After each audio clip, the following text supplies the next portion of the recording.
পুরা পার্লামেন্টকে তো বিলুপ্ত করতে পারবো না, পুরা নির্বাহী বিভাগকে তো আমরা দোষারোপ করতে পারবো না। আমাদের যেটা করা উচিত, রাষ্ট্রের মধ্যে একটি ভারসাম্যমূলক রাষ্ট্র কাঠামো, সমাজ ব্যবস্থা, রাষ্ট্র পরিচালনা ব্যবস্থা প্রতিষ্ঠা করা। সেইটা করার জন্য আমরা কি করতে পারি সেটাই আমাদের চিন্তা করা উচিত। যদি একটা স্বাধীন বিচার ব্যবস্থা প্রতিষ্ঠিত হয় প্রকৃত অর্থে, যেটা এখন হওয়ার আশা করি এবং হচ্ছে দিনে দিনে, কিছু ভার্ডিক্টের মধ্যে দিয়ে আর কিছু কনস্টিটিউশন রিফরমেশনের মধ্যে দিয়ে আর কিছু হয়তো তখন রেটিফিকেশন করতে হবে, তার মধ্য দিয়ে এটা হবে। তখন এই ব্যবস্থাগুলো ওয়েল গার্ডেড হবে, ওয়াচ ডগ হিসেবে এই প্রতিষ্ঠানগুলো কাজ করবে।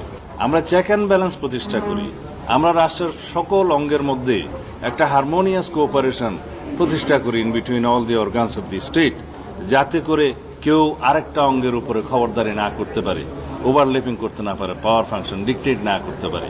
সেই জায়গাগুলো আমরা প্রতিষ্ঠা করি। আমরা এমন একটা বিচার ব্যবস্থা প্রতিষ্ঠা করি যেই বিচার ব্যবস্থার প্রতি রাষ্ট্রের সমস্ত জনগণের বিশ্বাস থাকবে এবং শেষ ভরসা স্থল হিসেবে সবাই আমরা আস্থা পাবো, বিশ্বাস রাখবো।